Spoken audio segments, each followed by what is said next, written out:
BMC radio Malayalam വാർത്തകൾ നിങ്ങൾക്കായി അവതരിപ്പിക്കുന്നത് ഐമാക് കൊച്ചിൻ കലാഭവൻ. കലാവിദ്യാർത്ഥികൾക്ക് പ്രിയപ്പെട്ട ബഹ്റൈനിലെ കലാകേന്ദ്രം. കൂടുതൽ വിവരങ്ങൾക്കായി സന്ദർശിക്കൂ www.bahrainmediacity.com. നമസ്കാരം, BMC റേഡിയോ മലയാളം വാർത്തകളിലേക്ക് സ്വാഗതം. ഞാൻ ധനു കൃഷ്ണ. നവീകരണ പ്രവർത്തനങ്ങൾ നടത്തുന്നതിനാൽ ഹിദിലേക്കുള്ള ഷെയ്ഖ് ഖലീഫ ബിൻ സൽമാൻ പാലത്തിലെ ഒരു പാത ജൂലൈ 21 വരെ അടച്ചിടുമെന്ന് പൊതുമരാമത്ത് മന്ത്രാലയം അറിയിച്ചു. പൊതുജനങ്ങൾ നിയമങ്ങൾ പാലിക്കണമെന്ന് മന്ത്രാലയം അഭ്യർത്ഥിച്ചു. മൊഹറക് ഗവർണറേറ്റിലെ Dair western garden, Dair eastern garden, Samaheej garden എന്നിവിടങ്ങളിലെ വികസന പ്രവർത്തനങ്ങൾ മുനിസിപ്പാലിറ്റി കാര്യ കൃഷി മന്ത്രാലയം under secretary Sheikh Mohammed bin Ahmed Al Khalifa സന്ദർശിച്ചു. ബഹ്റൈനിലുടനീളം പാർക്കുകളും പൊതുസൗകര്യങ്ങളും വികസിപ്പിക്കുന്നതിനുള്ള മന്ത്രാലയത്തിന്റെ പ്രതിബദ്ധത അണ്ടർ സെക്രട്ടറി വ്യക്തമാക്കി. രാജ്യത്ത് ഹരിതയിടങ്ങൾ വർദ്ധിപ്പിക്കുന്നതിനും പാർക്കുകളിലും വിനോദ മേഖലകളിലും അടിസ്ഥാന സൗകര്യങ്ങൾ മെച്ചപ്പെടുത്തുന്നതിനും പൊതുജനങ്ങളുടെ ആവശ്യങ്ങൾ നിറവേറ്റുന്നതിനുമുള്ള പദ്ധതികൾ മന്ത്രാലയം വിപുലീകരിക്കുന്നുണ്ടെന്ന് അദ്ദേഹം ചൂണ്ടിക്കാട്ടി. Area MP Hisham Al Ashiri, Muharraq municipal council deputy chairman Saliq Buhaza, Muharraq municipality general director Khalid Al Khalaf, area council അംഗം ഫദേൽ അൽ ഔ, നിരവധി മന്ത്രാലയ ഉദ്യോഗസ്ഥർ എന്നിവരും പങ്കെടുത്തു. വേനൽക്കാലത്ത് തൊഴിലാളികളെ സഹായിക്കുക എന്ന ലക്ഷ്യത്തോടെ ബഹ്റൈനിൽ നിരവധി സാമൂഹിക പ്രവർത്തനങ്ങൾ നടത്തിവരുന്ന lights of kindness beat the heat 2024 സംഘടിപ്പിച്ചു. ഇതിന്റെ ഭാഗമായി ഈസ ടൗൺ ഏരിയയിലെ താഴ്ന്ന വരുമാനക്കാർക്ക് മധുര പലഹാരങ്ങളും ജ്യൂസും വെള്ളക്കുപ്പികളും വിതരണം ചെയ്തു.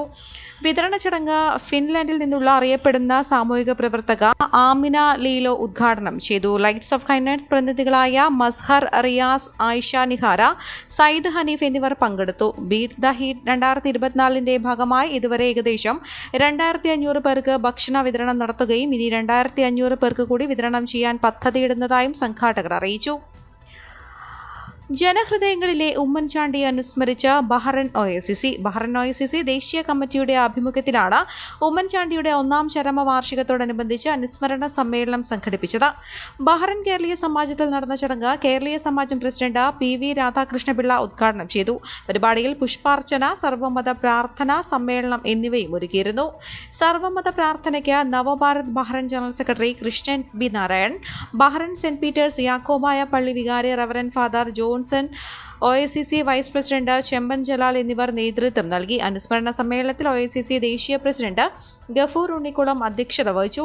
OICC global committee general secretary Raju Kallumpura മുഖ്യപ്രഭാഷണം നടത്തിയ പരിപാടിയിൽ Indian school chairman advocate Binu Mannil, Bahrain Keraleeya Samajam general secretary Varghese Karakkal, Samastha president Fakhruddin Koyathangal, saint Mary's orthodox പള്ളി വികാരി reverend father Sunil Kurian, KMCC organising secretary Gafoor Kaipamangalam, BMC ചെയർമാനും മാനേജിംഗ് ഡയറക്ടറുമായ Shri Francis Kaitharath, cancer care society president doctor PV Cherian, മുതിർന്ന മാധ്യമ പ്രവർത്തകർ, OICC ഗ്ലോബൽ കമ്മിറ്റി അംഗം ബിനു കുന്നന്താനം, OICC നേതാക്കൾ, മറ്റ് സാമൂഹിക സാംസ്കാരിക രാഷ്ട്രീയ രംഗത്തെ പ്രമുഖർ എന്നിവർ പങ്കെടുത്തു. സമ്മേളനം OICC നേതാക്കൾ നിയന്ത്രിച്ചു. കൊല്ലം പ്രവാസി അസോസിയേഷൻ ചിൽഡ്രൻസ് പാർലമെന്റിന്റെ നേതൃത്വത്തിൽ കുട്ടികൾക്കായി ഒരുക്കിയ ഏകദിന സമ്മർ ക്യാമ്പ് ശ്രദ്ധേയമായി. ചുപ്ലി KPA ആസ്ഥാനത്ത് ഡ്രോയിങ് ആൻഡ് പെയിന്റിംഗ്, ക്രാഫ്റ്റ് പരിശീലനം, western dance, motivational class, physical and self defence awareness, games എന്നിവ ഉൾക്കൊള്ളിച്ചായിരുന്നു ക്യാമ്പ് സംഘടിപ്പിച്ചത്.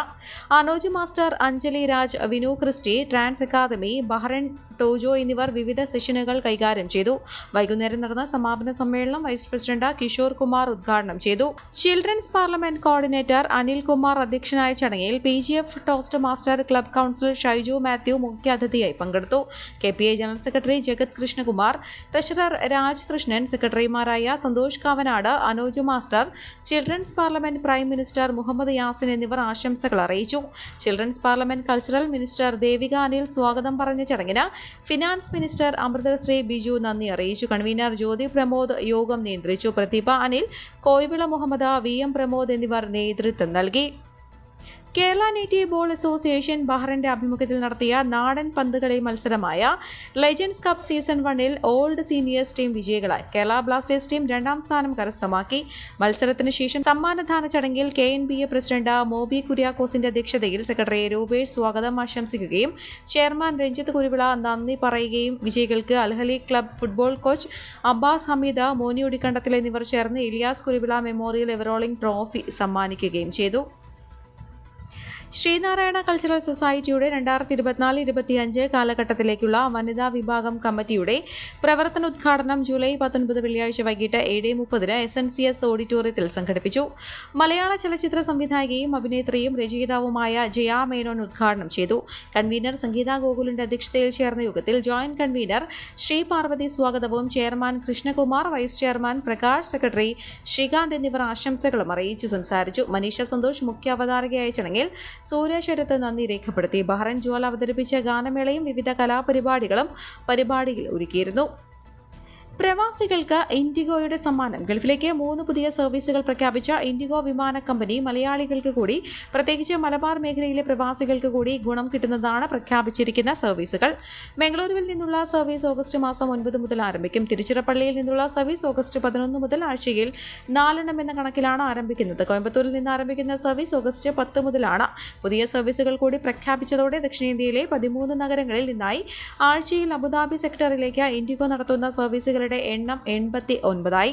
ഗ്ലോബൽ സെയിൽസ് ഹെഡ് വിനയ് മൽഹോത്രയാണ് പുതിയ സർവീസുകൾ പ്രഖ്യാപിച്ചത്. ശിരൂരിൽ മണ്ണിടിച്ചിലുണ്ടായ ദിവസങ്ങൾ കഴിഞ്ഞിട്ടും രക്ഷാപ്രവർത്തനം ഊർജിതമാക്കാത്ത കർണാടക സർക്കാരിനും മന്ത്രിക്കുമെതിരെ ലോറി അസോസിയേഷൻ.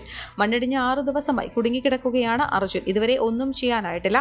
ഉത്തര കന്നഡ ജില്ലയുടെ ചുമതലയുള്ള മന്ത്രി സ്ഥലം സന്ദർശിച്ച് പരിശോധന പോലും നടത്തിയിട്ടില്ലെന്നും ബംഗളൂരുവിലെ ലോറി അസോസിയേഷൻ പ്രസിഡന്റ് ഷൺമുഖപ്പ പറഞ്ഞു. സംസ്ഥാന സർക്കാർ ലോറി ഡ്രൈവർമാരോട് കടുത്ത അവഗണനയാണ് കാട്ടുന്നത്. മണ്ണിടിഞ്ഞ ഭാഗത്തേക്ക് പോകാൻ ഞങ്ങളെയും അനുവദിക്കുന്നില്ല. മണ്ണിടിഞ്ഞ് വീട് മന്ത്രിമാരോ അവരെ പിന്തുണയ്ക്കുന്നവരോ ചെളിയിൽ കുടുങ്ങിയിരുന്നെങ്കിലോ. അർജുൻ എന്ന ലോറി ഡ്രൈവറെ സംസ്ഥാന സർക്കാർ ഉടൻ സംരക്ഷിക്കും. ഇന്നുച്ചയ്ക്ക് 12-നകം ലോറി നീക്കം ചെയ്യണം. ഇല്ലെങ്കിൽ സംസ്ഥാനത്തെ എല്ലാ ലോറികളും സംഭവസ്ഥലത്ത് എത്തിച്ച് നിർത്തിയിടുമെന്നും ഷൺമുഖപ്പ വ്യക്തമാക്കി. കേരളത്തിൽ ഒരു നിപ മരണം കൂടി റിപ്പോർട്ട് ചെയ്തതിന് പിന്നാലെ സംസ്ഥാനത്തിന്റെ നിർദ്ദേശങ്ങളുമായി കേന്ദ്രം. രോഗബാധിതരുടെ 12 ദിവസത്തെ സമ്പർക്കങ്ങൾ കണ്ടെത്തണമെന്നും കേന്ദ്രം നിർദ്ദേശിച്ചു. ആരോഗ്യ മന്ത്രാലയത്തിന്റെ പ്രത്യേക സംഘത്തെ സംസ്ഥാന സർക്കാരിനെ സഹായിക്കാൻ നിയോഗിക്കും. സമ്പർക്കത്തിൽ വന്നവരെ അടിയന്തരമായി ക്വാറന്റൈനിലേക്ക് മാറ്റണം. സാമ്പിൾ പരിശോധനയ്ക്ക് അയക്കണം. മോണോക്ലോണൽ ആന്റിബോഡി സംസ്ഥാനത്തിന്റെ അഭ്യർത്ഥന പ്രകാരം അയച്ചു നൽകി. 14 വയസ്സ് പ്രായമുള്ള നിപ രോഗി മരിക്കും മുൻപ് മോണോക്ലോൺ ആന്റിബോഡി എത്തിച്ചിരുന്നു. എന്നാൽ ആരോഗ്യസ്ഥിതി മോശമായതിനാൽ നൽകാനായില്ല. മൊബൈൽ BSNL 3 ലബോറട്ടറി കോഴിക്കോട് എത്തിച്ചുവെന്നും കേന്ദ്രം വിശദീകരിച്ചു. മലപ്പുറത്ത് നിപ ബാധിച്ച് മരണമടഞ്ഞ കുട്ടിക്ക് മുഖ്യമന്ത്രി പിണറായി വിജയൻ ആദരാഞ്ജലികൾ അർപ്പിച്ചു. കുടുംബത്തിന്റെ ദുഃഖത്തിൽ പങ്കുചേരുന്നു. കുട്ടിയുടെ ജീവൻ രക്ഷിക്കാൻ സാധ്യമായ എല്ലാ ശ്രമങ്ങളും നടത്തിയിരുന്നുവെന്നും മുഖ്യമന്ത്രി പറഞ്ഞു. നിപ പ്രതിരോധത്തിന് ഒരുമിച്ച് പ്രവർത്തിക്കാൻ. വവ്വാലുകളുടെ ആവാസ വ്യവസ്ഥ നശിപ്പിക്കരുത്. മറ്റെന്തെങ്കിലും ജീവികൾ കടിച്ചതോ ഉപേക്ഷിക്കപ്പെട്ടതോ ആയ പഴങ്ങൾ കഴിക്കരുത്. വാഴക്കുലയിൽ തേൻ കുടിക്കരുത്. വവ്വാലുകളെയോ അവയുടെ വിസർജ്യമോ അവ കടിച്ച വസ്തുക്കളോ സ്പർശിക്കുന്ന സാഹചര്യമുണ്ടായാൽ കൈകൾ സോപ്പ് ഉപയോഗിച്ച് കഴുകുകയോ സാനിറ്റൈസർ ഉപയോഗിച്ച് വൃത്തിയാക്കുകയോ ചെയ്യുക. ഏതെങ്കിലും തരത്തിൽ സംശയമുള്ളവർ നിപ കൺട്രോൾ റൂമിലേക്ക് വിളിക്കണമെന്നും മുഖ്യമന്ത്രി അറിയിച്ചു. അമീബിക് മെനിഞ്ചോ എൻസെഫലിറ്റ്സുമായി ബന്ധപ്പെട്ട് സംസ്ഥാനത്തിന് പ്രത്യേക മാർഗരേഖ പുറത്തിറക്കിയതായി ആരോഗ്യവകുപ്പ് മന്ത്രി വീണ ജോർജ്. അമീബിക് മെനിഞ്ചോ എൻസെഫലിറ്റ്സുമായി ബന്ധപ്പെട്ടുള്ള പ്രതിരോധം, രോഗനിർണയം, ചികിത്സ എന്നിവ സംബന്ധിച്ച് സാങ്കേതിക മാർഗരേഖയാണ് പുറത്തിറക്കിയത്. ഈ അപൂർവ രോഗത്തെ ശാസ്ത്രീയമായ പഠനങ്ങളും പഠനഫലങ്ങളും വളരെ കുറവാണ്. ഈ സാഹചര്യത്തിലാണ് സംസ്ഥാനം സ്വന്തം നിലയിൽ നിലവിലുള്ള ശാസ്ത്രീയ പഠനങ്ങളുടെയും നിരീക്ഷണങ്ങളുടെയും അടിസ്ഥാനത്തിൽ സമഗ്ര മാർഗരേഖ തയ്യാറാക്കാൻ തീരുമാനിച്ചത്. തുടർ പഠനത്തിനും ഗവേഷണത്തിനുമായി ICMR സഹകരണത്തോടെ ഒരു സമിതിയെ നിയോഗിക്കുന്നതാണ്. സർക്കാർ സ്വകാര്യ ആശുപത്രികൾ ഈ മാർഗരേഖ കൃത്യമായി പാലിക്കണമെന്നും മന്ത്രി നിർദ്ദേശിച്ചു.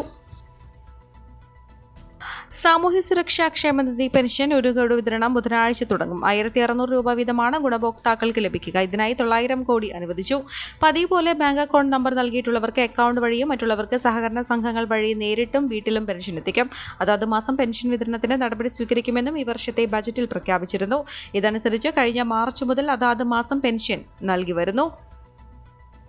ഷോക്കേറ്റ് പിതാവിനെ രക്ഷിക്കാനുള്ള ശ്രമത്തിനിടെ മകനും ഷോക്കേറ്റ് മരിച്ചു. മലപ്പുറം പെരിന്തൽമണ്ണ പാറക്കണ്ണി കാവുണ്ടത്ത് മുഹമ്മദ് അഷ്റഫ്, മകൻ മുഹമ്മദ് അമീൻ എന്നിവരാണ് മരിച്ചത്. ചേന കൃഷി ചെയ്തിരുന്ന സ്ഥലത്തിന് ചുറ്റും കാട്ടുപന്നിയെ തടയാൻ സ്ഥാപിച്ച വൈദ്യുത വേലിയിൽ നിന്നാണ് ഷോക്കേറ്റത്. പത്തോടെ കൃഷിയിടത്തിലേക്ക് പോയ അഷ്റഫിനെ കാണാത്തതിനാൽ മകനും മകളും അന്വേഷിച്ചു ചെന്നു. പിതാവ് വീണ് കിടക്കുന്നത് കണ്ട് രക്ഷിക്കാൻ ശ്രമിക്കുന്നതിനിടെ മകനും ഷോക്കേൽക്കുകയായിരുന്നു. മകൾ ബഹളം വെച്ചതോടെ നാട്ടുകാരെത്തി ഇരുവരെയും ആശുപത്രിയിൽ എത്തിച്ചെങ്കിലും രക്ഷിക്കാനായില്ല. ഭാര്യ സുബൈദ, മറ്റു മക്കൾ അസ്ലം, മൂസിന. ശമ്പളമുടക്കം പതിവായതോടെ സമഗ്ര ശിക്ഷാ ജീവനക്കാർ പ്രതിസന്ധിയിൽ. കേരള സംസ്ഥാന സർക്കാരുകളുടെ സഹകരണത്തോടെ പ്രവർത്തിക്കുന്ന പൊതുവിദ്യാഭ്യാസ ശാക്തീകരണ പദ്ധതിയായ സമഗ്ര ശിക്ഷ കേരളയിലെ ജീവനക്കാരാണ് പ്രതിസന്ധിയിലായത്. പദ്ധതിക്ക് കീഴിലെ ജീവനക്കാർക്ക് ജൂണിലെ ശമ്പളം ഇതുവരെ ലഭിച്ചിട്ടില്ല. ഈ സാമ്പത്തിക വർഷം മുതലാണ് പ്രതിസന്ധി രൂക്ഷമായത്. എല്ലാ മാസവും വൈകിയാണ് ശമ്പളം എത്തുന്നത്. ഏപ്രിലിലെ ശമ്പളം മെയ് 20-ന്, മെയ്യിലേത് ജൂൺ 15-നുമാണ് ലഭിച്ചത്. കേന്ദ്രവിഹിതമായ 60%, സംസ്ഥാന വിഹിതമായ 40% ഫണ്ട് ഉപയോഗിച്ചാണ് പദ്ധതി മുന്നോട്ട് പോകുന്നത്. കേന്ദ്രവിഹിതം ലഭിക്കാത്തതാണ് പ്രതിസന്ധിക്ക് കാരണമെന്നാണ് അധികൃതരുടെ വിശദീകരണം. ഡെപ്യൂട്ടേഷൻ കരാർ ദിവസവേതന വ്യവസ്ഥയിൽ ജോലി ചെയ്യുന്ന 6000-ഓളം ജീവനക്കാരാണ് ഇതോടെ പ്രതിസന്ധിയിലായത്. ഈ വാർത്തയോടുകൂടെ BMC റേഡിയോ മലയാളം വാർത്തകൾ സമാപിക്കുന്നു. നന്ദി, നമസ്കാരം.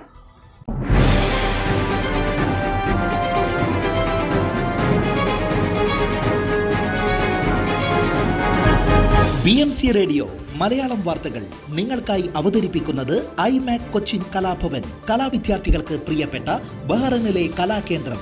കൂടുതൽ വിവരങ്ങൾക്കായി സന്ദർശിക്കൂ www.bahrainmediacity.com.